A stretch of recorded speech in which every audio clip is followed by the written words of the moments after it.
right, welcome to Pick Central. Today is Friday, April 25th. It is myself, little solo show today. We got Meek in the back, got Tech Guy Andrew in the back on the ones and twos helping us out. Appreciate both of them.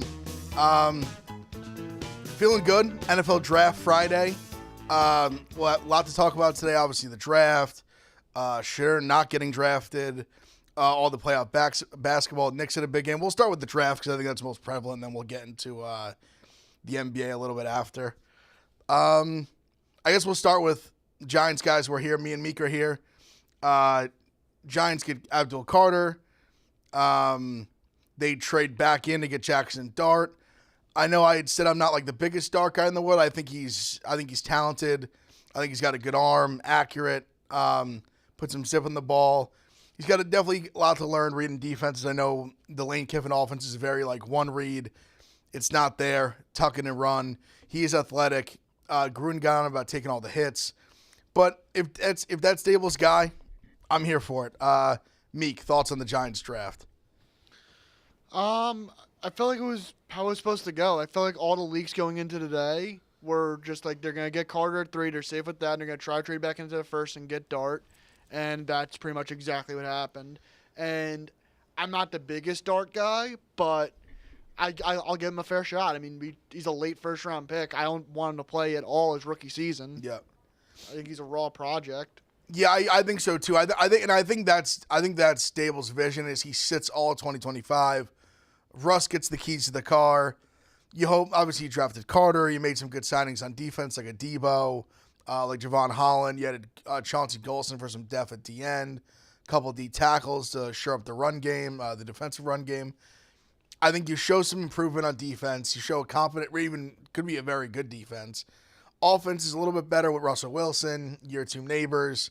I think we're going to draft a running back either tonight or tomorrow night, definitely. I know the Giants did like very thorough research on all the running backs. I think they probably get one there, and they move on from there. And I think they show enough promise. I think that's enough for Daboll and Shane to probably keep their jobs. If they have a competent season, you say, hey, we're better, defense is good. Give me now, like Jackson Dart gets the keys to day 1, 2026, and on we go. I think that's the vision, at least, of what they're operating with right now. Yeah, I mean, I don't think their jobs are safe by any means. No. There's every chance we go 2-15, and they're like, okay, fired him anyway. But no doubt. I guess my point being more, I think the path to them keeping their jobs is more clearer in the sense that, like, I think the vision is there of what they need to do probably to keep it or to go forward. But no, I agree with you for sure. If they're just like 3-14 or 4-13, they're just god awful. Yeah, they're out of here for sure. Which would be weird then to pick up with Jackson Dart. Maybe they'd still just draft him. I don't know what they do, but hopefully it works out. Go draft a little. I mean, Cam Ward goes 1. That was, I mean, everyone knew that. No-brainer. I guess the surprise, the big pop in the top 10 was obviously Jags trade up with the Browns. The official trade was they swapped 2 and 5. The Browns got number 36. They got a first rounder next year.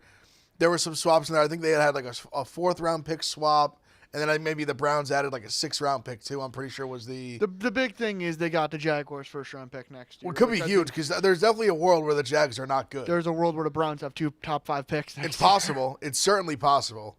Because the Browns don't have a quarterback. The Jaguars, I don't think they're like great. I think with the Jags is that I like Travis Hunter. Nothing against Travis. I think Travis Hunter is great, and they've already said like he's going to play offense primarily. And I kind of figured that because a lot of the talk was Jacksonville was like dying for an offensive skill position player. The thing that I don't really understand is their defense was fucking atrocious. Yeah. And I don't think, like, I don't really understand why they, listen, maybe they'll address that the rest of the draft, but they just gave up their capital kind of to do that. That's the part I guess I don't really fully understand. But they wanted to get Trevor Lawrence another weapon. I guess they got it. And like I said, I love Travis Hunter. I think he's an incredible player. It's more, I just think that was a lot to give up to move up 3 spots. When you had the Browns, for example, I think the Browns got all that draft capital, and they sat there. They took Mason Graham, who, mission guy, whatever. He's a fucking monster. Just an incredible run stuffer. Just really, really good player. Can get after the quarterback, too. like the Browns. I mean, having Mason Graham and Myles Garrett on your front four, front three, front four is exceptional. So I mean, I think the Browns feel good. There was a lot of weird, like I know I saw Jeff D. Lowe like hated the trade for the Browns perspective. I like it. I like the trade for the Browns. He only hates it because like that's a trade Browns fans are like conditioned to hate. You're always conditioned to think like, oh, my team made the worst possible move. Value wise, like the Browns, I think John Gruden said that's the greatest trade ever, and it's like I mean, that's what I'm saying. They moved back 3 spots. They got Mason Graham, who I think is an incredible player, Yeah. like a plug and play, like really good starter. And then now you have they already had number 33. So now to start the day today, they have the first pick of the second round. They have the 4th pick of the second round. Or well, yeah, fit whatever it is. They have 2 of the first 5 picks today, and then they got the first rounder next year. They had some other late picks too. I think they made out of here really, really strong. Because I also personally I liked Carter more than Hunter because I think Carter's a little safer. Like I think Hunter's a little smaller, he's skinny. I think they're both going to be incredible players, but also I just thought from the Browns' perspective, an Abdul Carter Myles Garrett tandem would have been just absolutely preposterous. But yeah, I mean that was definitely the big splash. I don't know. It's going to be interesting with the Jags, but I like what the Browns did. I want to go down the board, like the Pats getting Will Campbell. Like, yeah, that was pretty like pick. I think everyone kind of knew that was going to happen. Like you said, Graham goes to the Browns, Genty goes to the Raiders, which everyone's kind of talking about. People kind of knew that was a big thing. Thought they might go offensive line. Big Cat got Shay's like pick of the draft was Raiders go offensive lineman. Obviously they went Genty. What do we have at 7? Jets. The Jets went Membu, who I think is a good pick, good offensive lineman, super athletic. I was talking about yesterday, like his RAS score.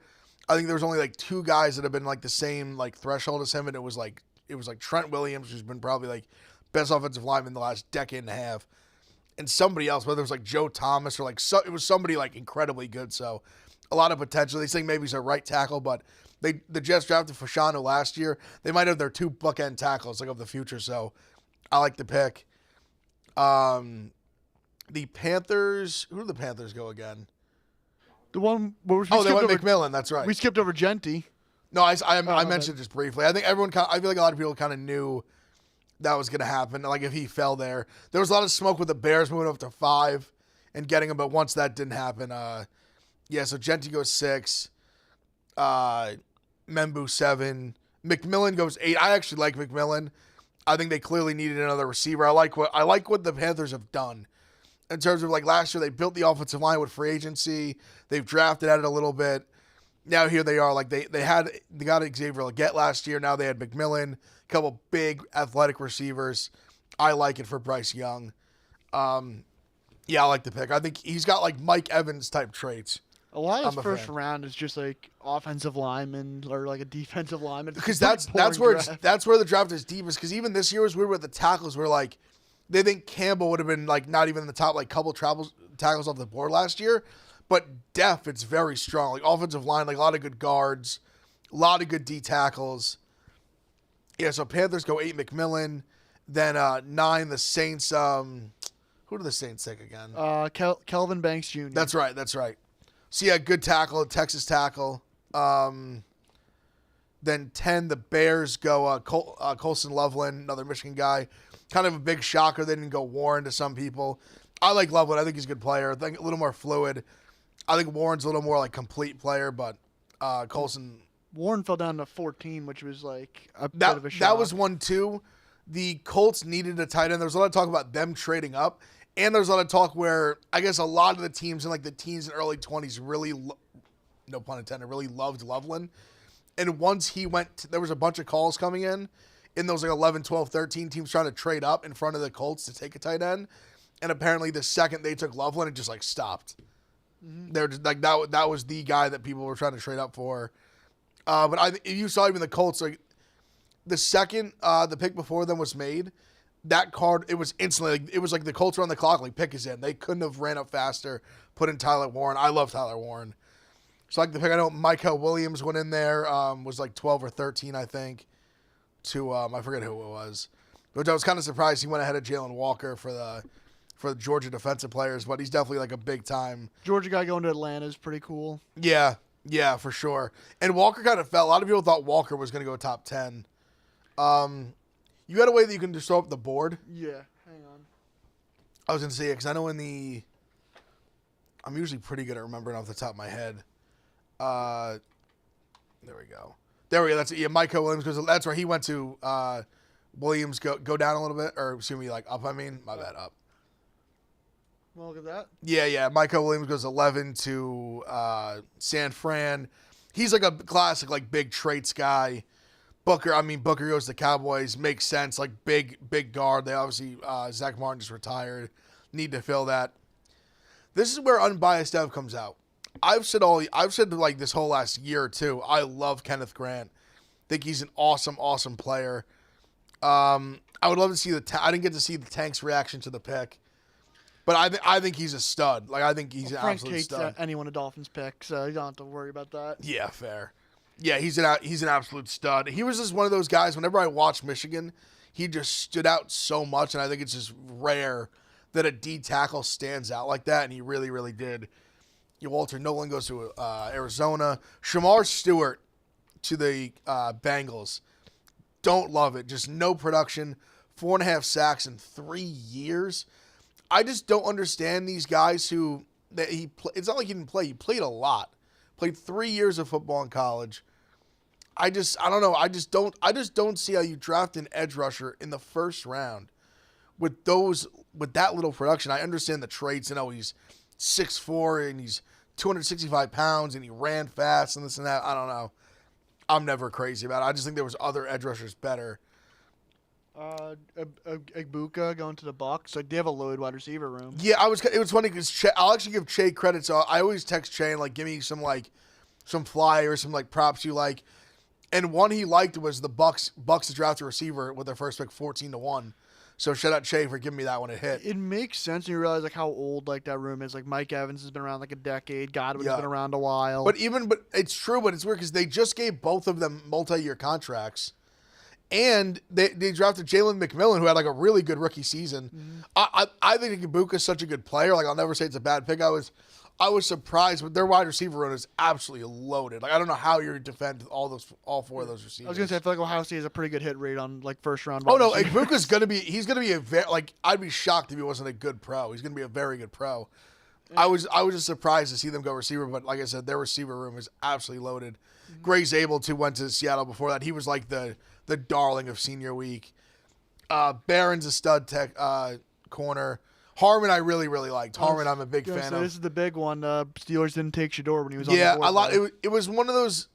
The Shador thing is so weird because a week or two ago, I would have been absolutely shocked, but just the talk, like, leading up, like, the last, 24 hours, 48 hours, it just seemed very clear that all the guys didn't know, like, Schrager, all these guys thought it was very, very possible that he just didn't get picked, and obviously they were right. Mm-hmm.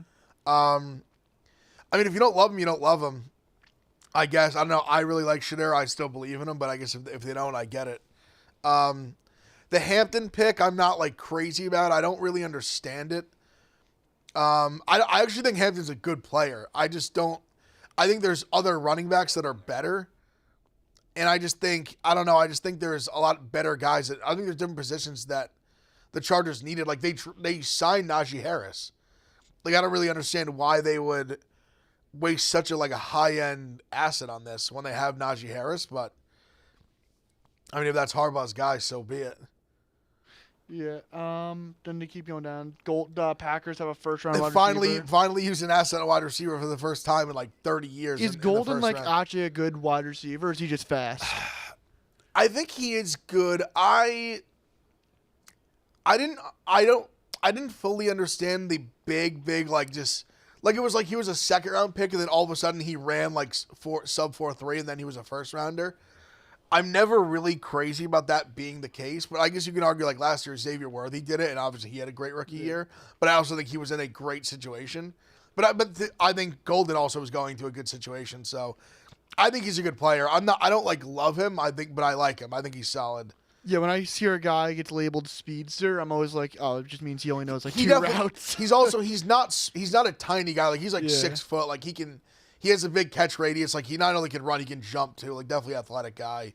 Like I said, big catch radius. So I don't hate the pick.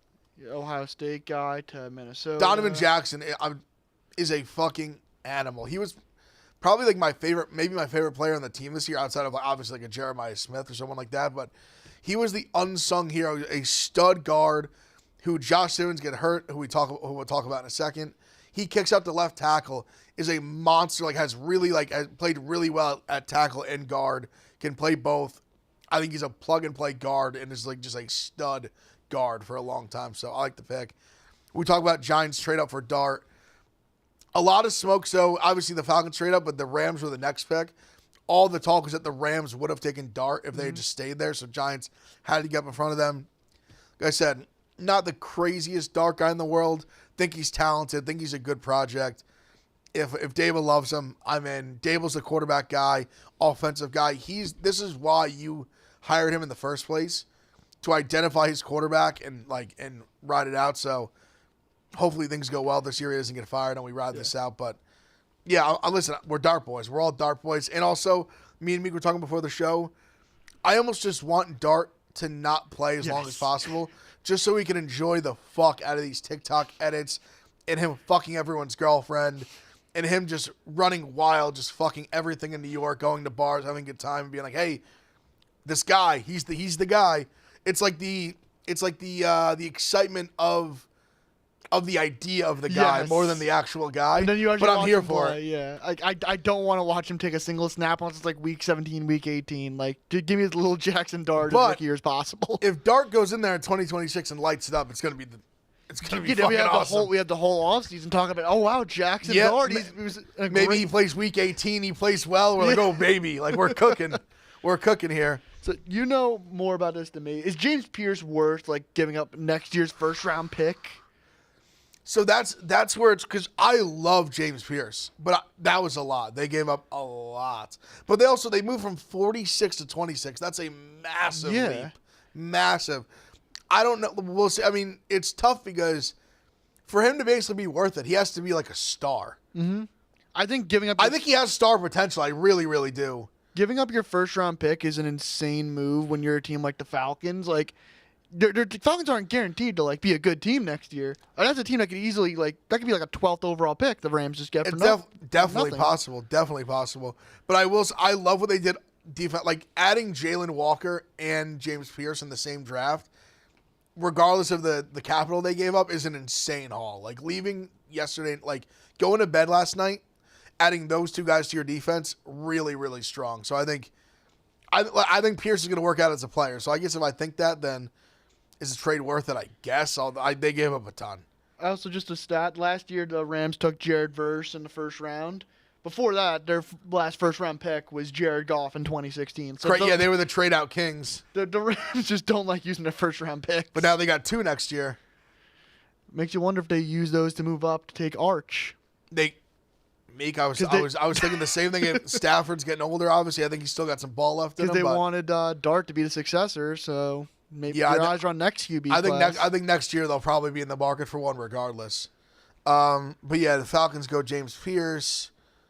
Who else Malachi Starks falling to 27. I like Starks. Starks. This was a classic pick where Starks pops up on the board for your Ravens, and you're like, oh my God, Kyle Hamilton and Starks. Like Starks is going to be a Pro Bowler, all pro.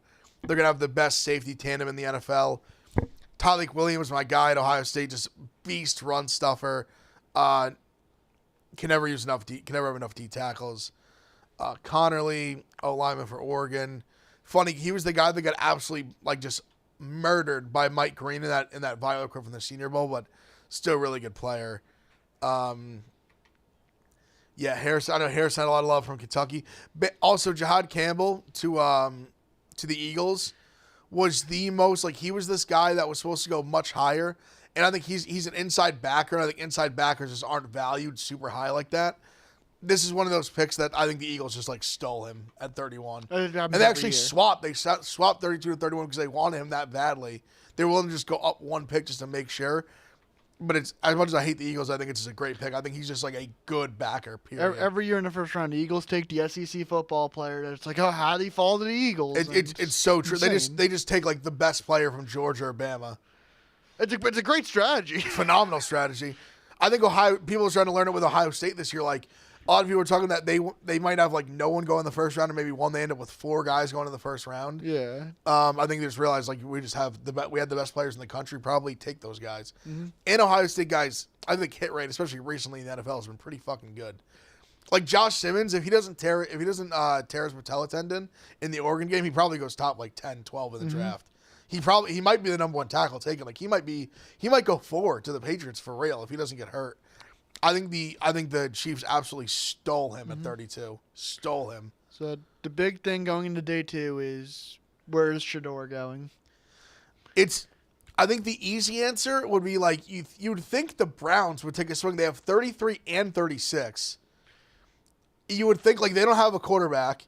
You would think. But there's something about it that makes me think they won't.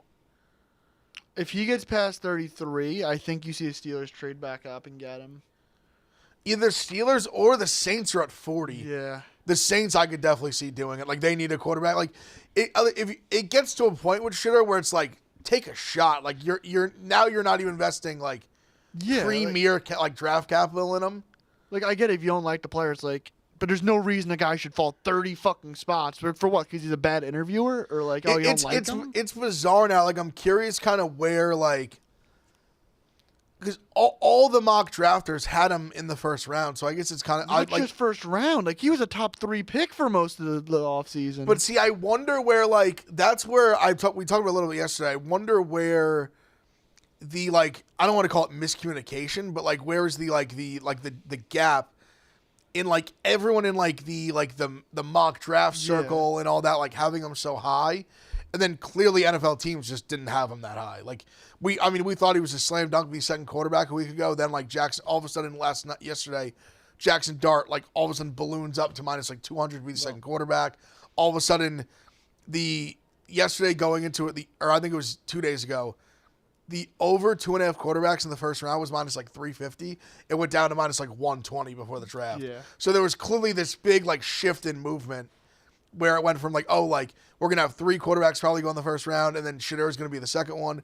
So all of a sudden Dart's second one in and we probably are, it's like a coin flip whether we even get a third. And obviously we didn't. I could tell you why Jackson Dart soared up to the draft boards. His John Gruden QB camp. Yeah. Honestly, watch it. He's a dog.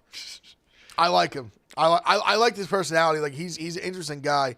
I think he's a guy that I think me and old Jax would get along. I think we'd be pals. We'd love to hit the town with Jackson Dart. I'll have to have Mincy connect us. Mm-hmm. But the talk now is just going to be like where does Shedeur go? I think it's either Browns, Steelers, Saints. I wonder if all of a sudden now we're getting in this mix where it's second round, like an obscure team takes the Rams. That's what I'm saying. Like I wonder if maybe like a team like that or who knows, like maybe a team that you wouldn't traditionally think like needs a quarterback. Where are the Cowboys picking in the second round? It's a fascinating thought, Meek. It's a fascinating thought. I guess if they have their second rounder, they were 12, so they'd be like 45-ish. They could move up spots easily if they really want. I mean, who knows? Maybe he's there. Like now it's so unpredictable. Like we really don't know. They're at 44, so they can move up 10 spots. Imagine he just was still there at 44. That'd be fascinating. Whatever it's 5 minutes or 10 minutes. I forget if it's 5 or 10. I know it goes down to 5 at some point in the later rounds. I mean that's gonna be the talk. It's just gonna now all today's gonna be like just like when Shedeur gets picked. Like every pick, it's just gonna be like all right, like is it Shedeur? Is it Shedeur? Or the crazy thing I think could be Meek is if another quarterback goes before Shedeur. Like Milroe? Either Miller or Shuck. People like Shuck. I'm not a Shuck guy either. I just think betting on a old injury-plagued quarterback that was really healthy for like 1 year is not the guy I'm willing to invest in. But maybe you're willing to invest in him later in the draft. But yeah, if one of them goes before him, it would be fascinating. I guess we'll wrap up this. We'll have Merles call in. Yeah, we're have Merles calling in 5 minutes. Going to give some hockey picks, and then we'll get in the NBA. I was trying to think anything that's not. We didn't have the crazy viral moment last night. There was the baby vomiting. Oh, yeah. That was, I guess. But and even that was kind of like whatever, kind of like I feel like really the whole last night was just about like basically Shedeur not getting picked. That was pretty much like the story. And also, I think going to a draft is like an awful experience. Like 100,000 people in that arena, in that stadium, whatever it is. That does not look like a fun place to be. You're saying attended as a fan? Yes, attending the NFL draft as a fan and that pack of people, that did not look like an enjoyable experience. No, I don't think so either. It's not something I would want to do. I think the problem, like, I'm a draft nerd. I very much enjoy. I obviously watch a lot of college football. I really get into like consuming all of the like content and like researching the players more and things like that leading up to it. But the gap between the announcing picks is so long. You're just sitting and you're just. I just couldn't imagine like not being able to sit on my couch and like I'm watching NBA playoff basketball. I'm watching like other things. I'm like on my phone. You're standing obviously you can be on your phone at the draft, but you know what I mean? Like I'm doing a bunch of other shit that occupy my time, and then all of a sudden when the pick is in, I get to like, okay, I'm locking in now for 30 seconds while Goodell walks up and announces the pick. But yeah, I don't think I'd go to the draft. I guess it's at least this time of year it's a little warmer in Green Bay, but and also Green Bay would be like, I would love to go to a game at Lambeau. Like I think there's some like legendary fields, like iconic spot. Just like an iconic place to see a game. I'd love to go there. All the talk was that people were tailgating at like noon yesterday, which I just love. I love the Midwest people, just drinkers, eaters, just good, wholesome people. They love football. But yeah, that was pretty much. I think that was pretty much it. Is there anyone? It's funny now because like the Giants, obviously trading that pick, you get they don't pick till like 65 today, so we're waiting a long time today when we were going to be the second pick, but we got the excitement yesterday. What was the third round comp pick 99 we traded? How did we get that? Was that for McKinney? Or was that McKinney. Okay. It technically was for McKinney and Bredesen. Oh. Saquon actually wasn't even really like a part of it. Because I remember I initially thought that was the case, but yeah, it was McKinney. So I think that's why even like I think the Giants did well in terms of they obviously moved up.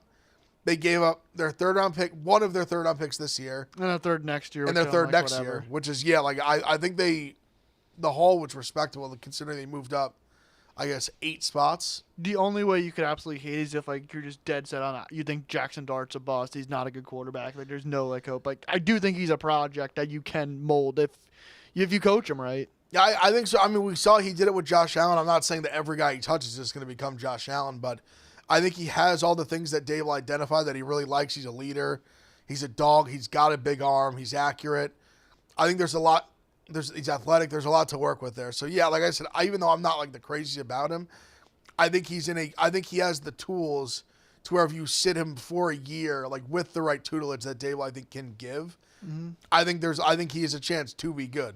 That's why in my out rankings he was in my category because I think there's something there, but it's just whether he can get the most out of it. We got Merles soon.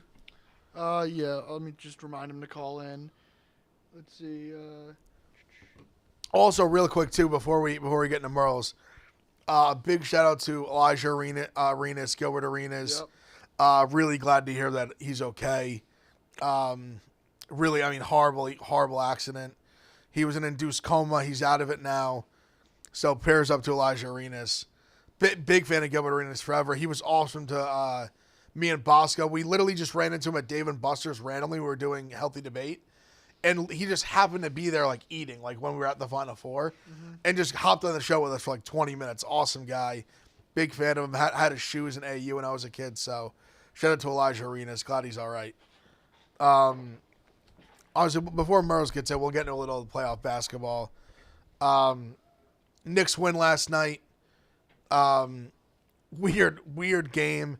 Ending, like, just got a lot of back and forth. Knicks start out hot. 13-point lead at the half.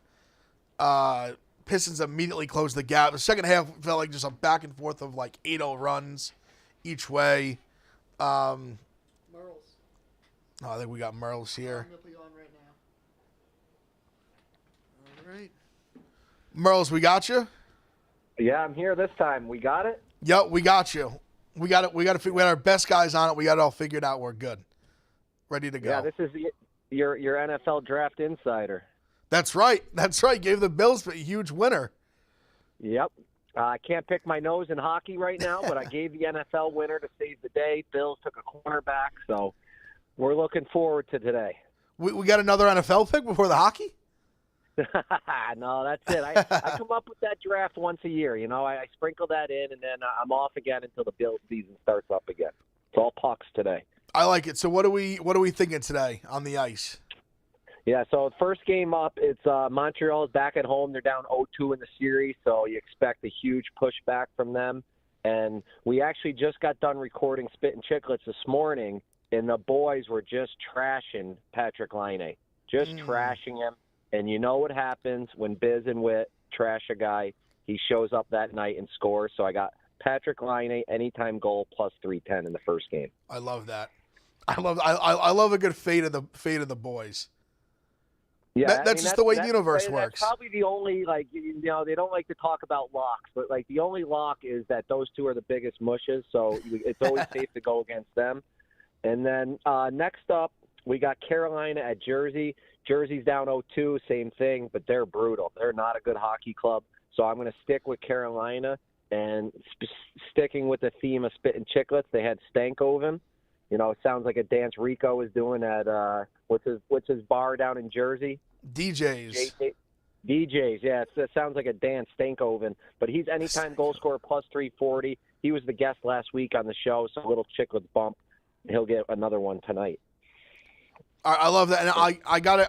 I told Bosco every time we call it, I'm gonna have to shake you down. Give me a cider total. I know Knights didn't work out yesterday.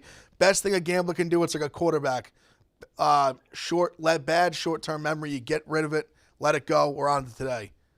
Yeah, keep firing. I'm on the over. I'm going to be on the over in the Edmonton-LA. If you've been watching that series, LA's dominating. It's all offense. Oilers can't keep the puck out of their net, but they're going back home.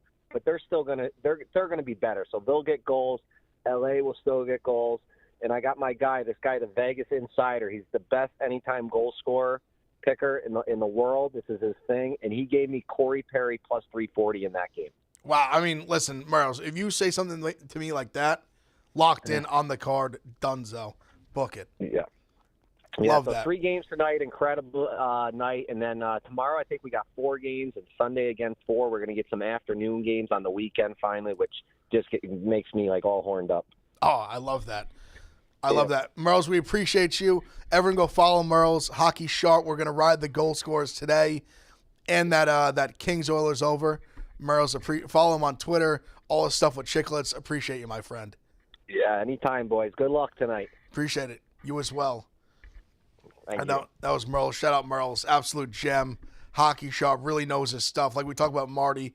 Guys giving overseas picks, NHL picks, goal scores. You tell me somebody's the best goal scorer picker in the world, and they're giving out a pick, I'm on it. Dunzo. Easy. Boom. Was it? I just dropped him? There we go. Okay. There we go. I was waiting for him to hang up. I don't want to be rude. No, you're good. Meek. Polite Meek. We love it. But yeah, we'll wrap up the show. We'll talk some NBA. We'll get in the Knicks. We'll start with the Knicks. Like I said, just weird, kind of like a weird game. Very back and forth, especially second half, which just felt like a game of 8-10-0 runs each way. Have to talk about the ending. The ending was fucking insane. So for Meek last night, we were here. Me and Meek, we watched I'd say the first half together. Maybe little before maybe midway through the second quarter. Had to do the Giants pick on the NFL draft show. Meek had to get in the lab and do clips and social and things like that. So we didn't get to really talk it out for the rest of the game. That end of the game was one of the craziest fucking things I've ever seen. I can't believe, for anyone that didn't see it. I'm still mad about it. I know I am too. Mad. It's fucking bullshit.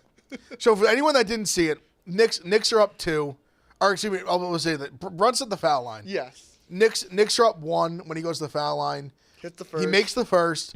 There's a half second left, and the Pistons have no timeouts. So the logical thing is miss it on purpose. Mm-hmm.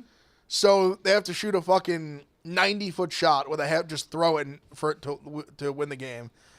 So Brunson throws the perfect miss possible, where he perfectly clanks the back of the rim. It pops up straight in the air, and the Pistons kind of just fall. They fall under it, but the clock moved. So obviously the clock's supposed to move once a player touches the ball. The clock just started going the second the ball touched the rim. So the clock just ended, like game was over. But obviously we all kind of realized like that wasn't how it was supposed to go clockwise. So the refs get together and they just give the Pistons the inbound with a half second left. A free timeout. They just got a free timeout and just got possession on an inbound with a half second, down 2. And thank God they fucking threw it out of bounds, because if they had somehow like got a ball and like they had enough time to like a catch and shoot 3, if they had somehow made, or even like a 2 and like tied the game or won the game, that would have been the biggest monstrosity I've ever seen in sports. And the clock fucked up.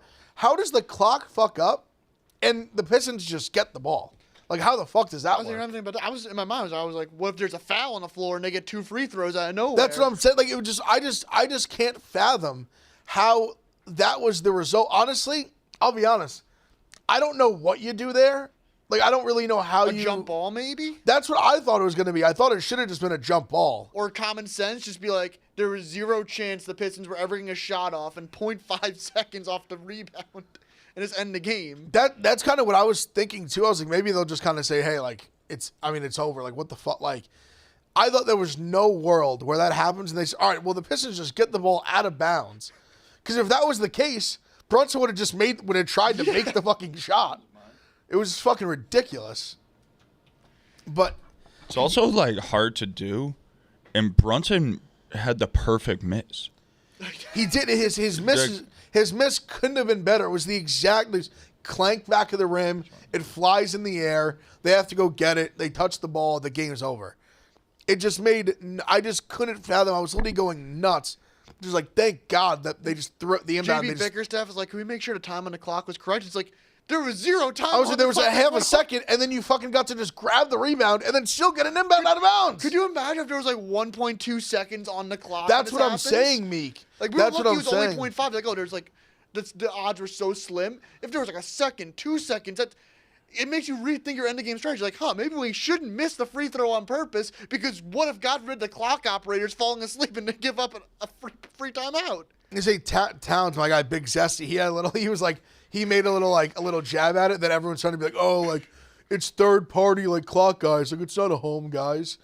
I don't know about. Listen, maybe it is a name. That was some bullshit if you ask me. Some fucking bullshit. But it is what it is. Knicks win. We'll take it. The other games of the night, OKC and Memphis. We can yeah, I'm gonna say what a fucking, honestly, the Knicks obviously ended up being an awesome game. The Grizzlies Thunder was probably like the story of the night in terms of like the grand NBA scheme. Grizzlies were up 30 at one, or 29. 29 was the largest 29 lead. at one point. They come all the way back. Well, let's say Ja gets hurt. We should say that. That's probably preface that. Ja gets hurt. He takes a brutal spill. Like, kind of was going up for a shot. Kind of not like tabletop, but he kind of got like caught on his legs. People were calling Lou Dort dirty for that. I didn't think it was a dirty play. No, he was trying to defend the shot. Yeah. Ja was honestly a victim of like his own athleticism partly. Yeah, because how many guys he jumped so high, and then because he jumped so high, he kind of gets hit in the leg, and then he fell so fucking hard because he's so high up. I mean, he took a brutal spill. He shot the free throws, but he could barely walk. I mean, the spread's already 6 points higher for the next game, and it was 8.5 like with a healthy Ja. So I mean, they're already planning on him not playing. Thunder obviously going an incredible run after that. Have a great run in the third quarter. I think at the end of the third quarter they cut it to like 9, I think it was, or 10. Yeah. And we even said there was a chance that OKC could have covered. Like, there was a moment where it was tied with I want to say like 7-ish minutes, 8 minutes, something like that in the fourth quarter, and I was like, 8.5's got some juice here. They ended up winning by 6. It never really got. I think 6 is probably the most they ever. That was OKC's largest lead. Yeah, 6 was the most they led by, but the Thunder are just so fucking good, man. I know obviously the comeback was without Ja, and that was a brutal loss to the Grizzlies. We knew who was winning this series regardless. Down 29, already up 2-0. How many other teams just mail that in? Like, yeah, I mean, it just how fucking good this team is. They just have so many guys that can shoot and defend. Like, the amount of guys, even it's because it's not even like the Jalen Williams, obviously, like, he's great, and like Lou Dort's great. The Isaiah Joe, it's the Isaiah Joes, Wallace. the Cason Wallace, the Wiggins, like, all these guys can really fucking play. Caruso off the bench, like, they just have so many guys. People were calling the Caruso and Giddey trade a win-win trade. That's Giddey's not a good basketball player. He's an empty You're not a stats Giddey player. guy? No, Giddey has his off the whatever. Giddey's an empty stats player that's going to get overpaid this summer, where Alex Caruso is like a winning, like, championship-level player. I agree with Caruso being more of a winning player. That I definitely agree with because he just knows his role. He's like an elite defender. He rebounds. He can shoot. He can pass. I agree. I'd rather have Caruso on my team, even though I agree with you. Like Giddey, if you put both of them on a bad team or like a whatever team, Giddey will definitely put up better numbers. But Caruso's I would agree with you. He's a better like player. I saw like one person compared to like OG Anunoby for RJ Barrett. It's like yeah, RJ's no, like fair, an empty fair. stats player on a bad team. Fair. Whereas OG, he could be like in a closing lineup on a contender team. Fair. No, that's actually good. That's a solid comparison. I can get behind that. But yeah, I mean, I think this is over in 4. Thunder, Oh, yeah. Thunder, as I said, waltz to the next round. I think they will continue to waltz. Although I think Clippers and them will be a hell of a series. We'll get in the Clippers game. Clippers beat the shit out of the Nuggets. Have a pretty big lead at halftime. Really never looked back. Just extended the lead. They ended up winning 1-7. They ended up winning by 30. It was 117 to 83 or. I mean, credit to the schedulers. That was an NBA TV level game. Yeah. Where TNT got the box office game. Yeah, good on them knowing. I really think Clippers in 6. Yeah, I think Clippers win game 4. I think they lose 5. Or is it? Wait, hold on. Is it still? Is it 2? 2-2, 1-1. That's it. Still 2. Okay, Yeah. so they got 2. They got one more in LA. I think Clippers win again in LA.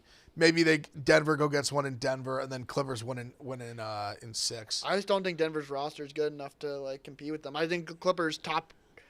We say like Jokic is probably the best player in the series, but it's like the Clippers have like what, like to 2 to 3 to 4, like. Yeah, if Murray, I like Murray a lot. Like I think Murray's super clutch. Like I have a lot of respect for him. Like just big fan of him. Liked him out of college too. But if he's not like, I think he's even regressed like slightly. And I think if he's not hitting like big shots, they probably do have 2, 3, 4, 5. I was gonna say like Zubats. At least 2, 3, 4. They definitely have. Zubats is a nightmare for for Denver. Like No, I think 19-9 like you last go night. Kawhi, Harden, Zubac, I would all put ahead of Murray, and then I personally would take Murray over Powell. But there's like I think on a given night, Powell can be better, but I'm taking Murray overall for sure. But having the next 3 and then having Powell. Having like even Chris Dunn, I really like. Like they got some guy like Batum's been really good in this series. He's hit some big shots. They're a team I think I whiffed on most going into the year because I thought like okay, no Paul. I didn't care too much about them losing Paul George. It's like okay, older team. How much is Kawhi gonna play? How much is James Harden gonna play? And they're a contender. I think in the West they have the best shot to beat the Thunder of any team. I agree simply because OKC usually struggles with size. And you have Zubats just tossed at them. And, like, that's going to be a matchup nightmare for Hardenstein. Yeah, I mean, Zubac is a really good player. Like, he's just going to get his. I don't know if anyone. I know we're both such big Hardenstein guys. Yeah. Like, I guess I have pause when you say nightmare matchup, but He is a Zubac's nightmare. a stud. Like, he's He's a a stud. physical center that can, like, play with him. For sure. No, he absolutely can play with him. And it's funny because if the Clippers win, like that will be the next round series. But I firmly stand on. I think Clippers would have a better shot to beat them than any of the Lakers or Timberwolves And Kawhi or can just lock in and absolutely have like a 40 ball. Like they're just a really good team. the way they can shoot and it's the way they can shoot and defend. Like they have guys that actually can match up with them a little bit. So yeah, I think I hope we get Clippers Thunder because I think that'll be an incredible series. There's 3 games tonight. Yep. Tonight we got Celtics down to 3.5. Crazy with no Tatum. I think Drew might be out. Is that why the line's even that much lower I'm not too? sure. I know there was some talk of whether he was going to play or not. I was debating playing the over again. I played it last game. There's something about I know they both like defend well and the Magic can struggle to score at times. There's something about an NBA total just being that low, being like in the 190s, where I almost just feel like I have to take it. Yeah, Jalen and Drew are both questionable. Drew has a hamstring strain. That'd be wild if they just sat Jalen, Drew, and obviously Tatum's not going to play, I don't think. No, I wouldn't. Up 2-0, you're not playing Tatum. No, Tatum's not playing this series, unless I don't think. I'd be for shocked. some reason their backs are against the wall, like it's 2-2. Like yeah, I don't see that. How many guys do you think would have to be out for the Celtics, like long term, for this to become a real series? Like, would all three of those guys have to just be out Yes, like the you would rest need of it? Jalen, Drew, and Tatum to all be out for me to be like. I think I still might like the Celtics. Yeah, because there. love Baylor Shireman just has a 20 ball. Like, Pritchard's Pritchard just Pritchard's lost just gonna average 28. Yeah. But yeah, honestly, the other games I think I'm more excited for, Pacers Bucks. I think Bucks is the last standing game. I think the Bucks win tonight. So my thinking on the Bucks tonight, there was NBA Centel had a tweet in November. It was like Doc Rivers has informed the Bucks he'll start taking coaching seriously. And now and Centel did the same tweet. It's like Doc Rivers has informed the Bucks he'll take coaching in the playoffs more seriously. So in my mind, I get tricked into thinking, oh, Bucks are gonna take Game 3. But if I didn't see that, I would say, oh, the Pacers are gonna whop them because I don't think the Bucks have a good roster. I think it's just Giannis, whatever's left of Dame at this point. Yeah, and Dame played well. He played well in Game 2. It's fishy how he came back so fast. Well, that's what I'm saying. I was impressed with him actually. Like, he hit a lot of big shots. Like, he definitely still had it. So I don't think they win the series, but I think the Bucks will win this game. They're -5.5. Yeah, I think they win this game. I actually bet it like 2 days ago. That's like the desperation you come out with in Game 3. That's what I'm saying. I don't think they win the series, but I think they get. Maybe they even lose in 5 or 6, but I think they get this one. Yeah, I bet the Bucks like 2 days ago. Like, basically, the Bucks lost Game 2, and I just like bet the Bucks basically immediately after. So I got 4. Yeah, it's 5.5 now. Also, there's some really good stats. Teams that are, and this, I guess this would actually also lend itself to the Magic technically, but teams that start 0-2 at home, then start 0-2 on the road, then like go back for Game 3 at home. They're like 65+% against the spread in like the first half, and just first half. So I think I might take Bucks first half as well. The Magic, I'm just so hesitant to like get behind them at all. Even though they got so lucky and covered last game by the hook basically, or by a point, I just think the Magic stink. I just have a hard time. They don't have it. They can't. Their offense is just Paolo mid-rangers. Like, yeah, I don't love it. Franz has kind of been like a weird. He hasn't done much. Yeah. Yeah, I don't know. KCP's not like hitting threes. Like, no. They have no. This is like a 2000s offense. Like, they're just not good. They're just simply just not a very good basketball team. So yeah, I don't have a play on that yet. I think I might play the over. The only thing like I said, I've locked in is the Bucks. Then also the late game, we got Lakers, Timberwolves. Timberwolves are -3.5 at home, which I guess I'm not shocked by. I thought it maybe be like 1 or 2. I'm really torn on this game. I think I've just been torn on this series because I think the Timberwolves are like a little underrated. I guess obviously with this Vegas line they're not underrated, but I thought just coming into the series like with like Marty for example saying the Lakers are like 10 times better. Like, I don't think that's the case. I think the Lakers are better for sure. Yeah. But I think it's actually, I think it's close. And I think this series, I think it goes at least 6, I think. I don't think the Lakers just, gentlemen sweep the rest of the way. Yeah. I mean, I'd like the Lakers tonight. This is the most, even series, but I also wouldn't be surprised, how it ended either way. No, I think probably Lakers in 6, I guess, is probably my take right now. Yeah, I think the Lakers get through, but LeBron could show some age, or Luka could have a bad shooting night. Ant can just go nuts. They definitely have the kind of team Ant can play. We haven't had the bad Julius Randle playoff game in the series. He was pretty good both the first 2. He was. He definitely was. There's going to be a Julius Randle game where he has 8 turnovers, and you think he's definitely possible. I like Julius, but he's going to have a moment in the series where he just has piss running down his leg. Yeah, I don't know. I try to defend Julius when I can, but you're probably not wrong. Yeah, I'm kind of torn on this one. I think I'm leaning Lakers right now, but I'm very I don't know, the Timberwolves. I like watching the Timberwolves. I like Ant. Like I said, I think they make this a series. I think they make it a dogfight, but I'll definitely tweet out all the plays. Like I said, I'm definitely on Bucks. You like any baseball today, Meek? I have 1 play, Pete Crow Armstrong, 2+ bases. They're facing Taiwan Eichhoff in Wrigley. He's +145. Okay, I like that. That's a 220 game, little matinee. Yeah, and it's Pete Crow Armstrong. I think he has an 800 OPS. He's been on fire lately. So I'm okay, he's facing a bad pitcher at home. Maybe he rips a double down the line or something. Maybe he has 2 hits. Yeah, they're unreal, man. The Cubs are just fun to watch. They're really good. All their games are like 10-8. I know, it's crazy. I think I saw a stat. It's like half their games. I think they've scored 7+ runs. Like Offense is humming. They definitely could use some arms at the trade deadline. yeah. Oh yeah. They have like nobody in that rotation. That's what I'm outside of Shota. saying. It's like it's complete opposite to like the Mets I watch, where it's like okay, every game's like 5-2, or like every fifth inning I'm like okay, it's like 2-0, 1-0, 2-1. Whereas the Cubs in fifth inning, it's like 8-6. Yeah, I mean, you look up in this Dodgers here, it's legit like 7-5 in like the bottom of the third. Yeah. It's fucking nuts. But I mean, as a fan, I'm sure maybe Nicky smokes it. You think he hits the day game today? No one's gonna know if he's not there. Yeah. Little bear with the backwards hat. Yep. But yeah, we're up at 2. I'll share this quick before we get out. Anyone not watching the draft, I guess it'll be tonight, so the draft, I think, will be over by then. Mm-hmm. Saturday, UFC, Kansas City. Really fun card. Main event, Ian Gary and Carlos Prates is awesome main event. Carlos Prates has been my guy since day one. Anyone who's not familiar with him, Brazilian guy with his Fighting Nerds crew, has been on an insane tear. He knocks people out and he chain smokes cigs. Even to this week, like leading up to, like he smokes like 8-10 cigs a day. Even like leading up to Davis fights, he's been an absolute ripper in the UFC. Like I said, knocking out everyone in his path. This is big test. Like if he knocks out Gary, he's getting a title shot. So I figured I'd give a little UFC love to the show. You want to watch our full episode breakdown? Check out Spin and Backfist. Me, Jack Mac, Robbie did everything. Gave all our picks for the cards. So check that out. And yeah, happy Friday, happy draft day.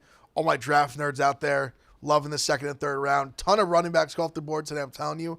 There's going to be like 5-6 running backs that go off the board today that are like impact players next year. The running back class is awesome. I think the Giants, this is my little bold prediction. Giants have just 65 today. They take Caleb Johnson. That's my prediction. All right. Running back from Iowa. The Giants did like thorough research on running backs. Had a ton of them in the building. I think they're clearly going to take a running back in the middle rounds at 65 or 105. I think they're going to either take Caleb Johnson or like R.J. Harvey from UCF is really good. Mm-hmm. I don't think my guy Henderson's definitely not going to be there at 65. Judkins, like slight chance, I think probably he gets picked too. But yeah, I think Giants go running back in these mid rounds. A lot of awesome running backs though. Excited to watch the draft tonight. NBA basketball. Also, we'll be streaming Knicks first. Knicks saying we're streaming on Sunday. At 1 o'clock. 1 o'clock, Game 4.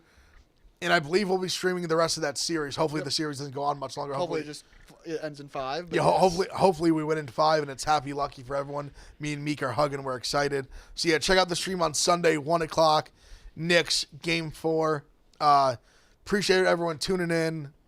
Like the stream. God bless. Go on Twitter for all our picks. And congratulations to our dear friends, Marty, Rhea, getting married today. Going to be heading over there in a couple hours.